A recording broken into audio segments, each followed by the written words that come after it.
Hello，你哋好。呢幾日病咗，冇得去影外景俾大家睇，咁呢，所以不如趁住呢個機會，我分享一啲我上咗大陸住之後，我梗係好想實現我嘅夢想啦。因為大陸嘅屋係一定會大過香港㗎嘛。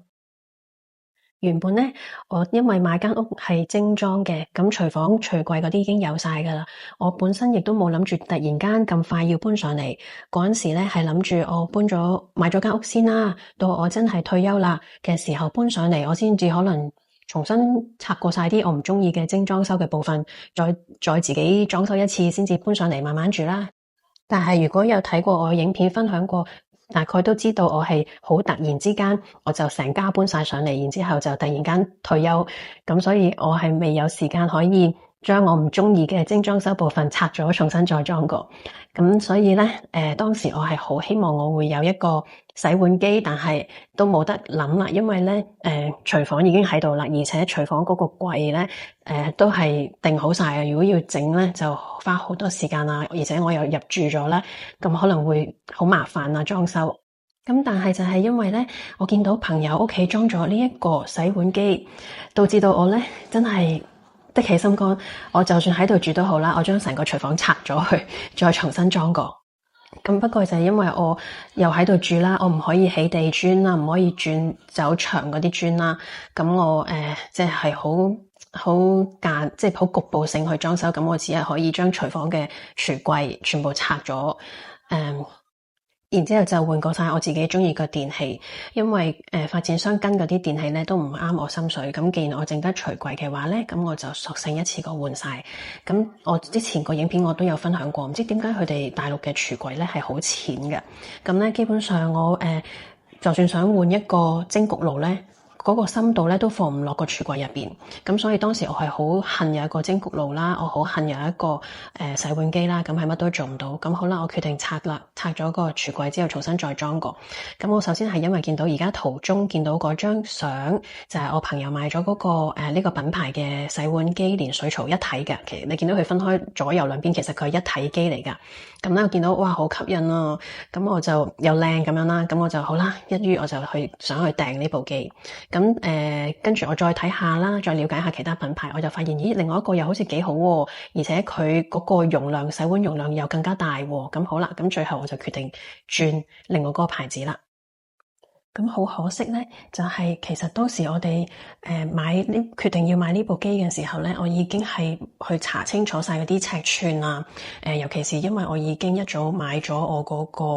淨水器啦，之前個影片都有分享過，咁個淨水器都幾千蚊噶嘛，咁我都唔捨得話唔要佢噶嘛。咁但係呢個水槽嚟到呢，係明明當時報咗啲尺寸俾呢個 sales 呢，咁佢都話 OK 乜都 OK 咁樣，又話啲水喉位 OK 裝到咁樣，跟住原來嚟到真係件貨嚟到呢，係乜都唔 OK。咁結果呢，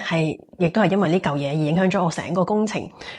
我遲咗差唔多成個月先至可以解封我間屋。我間屋係鋪滿塵嘅嗰陣時，當時真係好心灰意冷，覺得唉，咁我都可能真係冇辦法可以整到呢個洗碗機噶啦，我都係算啦，我個夢想都係算啦咁樣。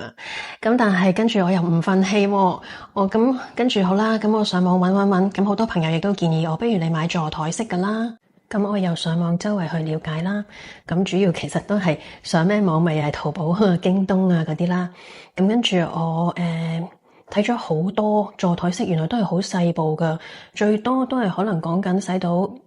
幾隻碗、幾隻碟咁樣。咁我又覺得唉，咁我愛嚟又冇意思啊。咁我無謂為咗要一個洗碗機，就係為咗個洗碗機，而佢嘅實用又唔係太大，咁又嘥錢、嘥時間、嘥地方。咁無意之間俾我見到有一部洗碗機係國產牌子嘅，唔出名，我諗根本香港都冇人聽過添噶啦。咁但係我見佢亦都有好多銷售量嘅，咁所以我諗下，咦佢又平喎，當時又係做緊優惠特價，有國保，咁我就諗，既然係咁，不如試下啦。我又度，終於係度啱咗呢一個尺寸咧，係啱啱好可以放正喺我個洗衣機上邊。咁就唔係搭住我洗衣機啦，咁係有個架嘅，有層板咁樣隔開，同埋佢咧就係同一個水喉出水，同埋一個排水喉去排水啦。咁所以好啦，我就決定我一於就買呢個。咁我又貪佢話可以洗生果啊嘛，洗生果洗蔬菜，佢有個模式嘅，咁我梗係貪呢樣啦。咁我既然要得個洗碗機，我梗係想佢有多少少功能啦。咁跟住就係我又貪佢可以洗好多碗碟啊。咁所以咧我真係買咗翻嚟之後，咁佢係包安裝。咁安裝咗之後我開始用佢嘅時候，我都擔心會唔會死啦！我成日都用佢，會唔會嘥好多水費咧？咁但係咧，我試咗，我發現咧，佢係俾我，即係我一個月，我用咗一個月，連續一個月每日去用，同我平時我每日都會洗碗噶嘛，嗰個水費咧係仲平咗啲啲咁多，咁所以咧我就以後咧我就好任性咁樣乜都擺喺洗碗機洗啦，日日都開洗碗機。有人話用洗碗機之前你又要過水先，咁你過得水嚟，你不如索性用手洗咗佢吧啦。咁對於我嚟講呢係冇關係，因為我用手洗嘅時候我都會係先過水先，所以步驟都係一樣。但係我過水嗰下過完我就執落去個洗碗機度呢，哇嗰個爽嘅感覺呢，我諗係平時洗開碗嘅人先會明白。我大約拍下我平時塞咗幾多嘢落個洗碗機度啦，咁我塞得好混亂，如果塞得整齊啲呢，係應該可以再洗到多啲。有陣時我哋會係用個公仔麵煲嘅 size 去滾湯啦，然之後個鑊啦，咁跟住我自己冇用電飯煲嘅，我係用玻璃兜擺落去蒸焗爐嗰度蒸飯食嘅，咁我就可以將所有嘅碗碗碟碟筷子鑊啊煲啊擺晒落去，咁食完餐飯一次過抌落去就搞掂啦，乜都唔使理。咁至於電費方面呢，一般佢洗嘅過程呢，20-30分鐘，我校嗰個模式就係，然後呢佢就會自動去到烘乾嘅模式。咁我見到佢去到烘乾嘅模式呢，咁我就會熄咗機去，咁我打開道門，咁啊當好似係一個晾碗碟架咁樣咯。咁等到佢第二朝佢自己就會乾晒噶啦啲碗碟。咁所以呢，我喺電費方面我亦都可以慳翻啲。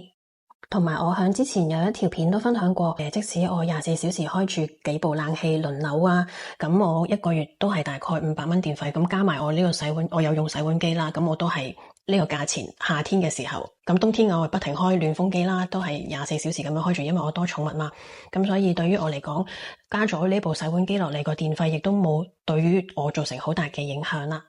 好啦，今次分享到呢度啦，請你記得訂閱我同埋幫我分享，下次見。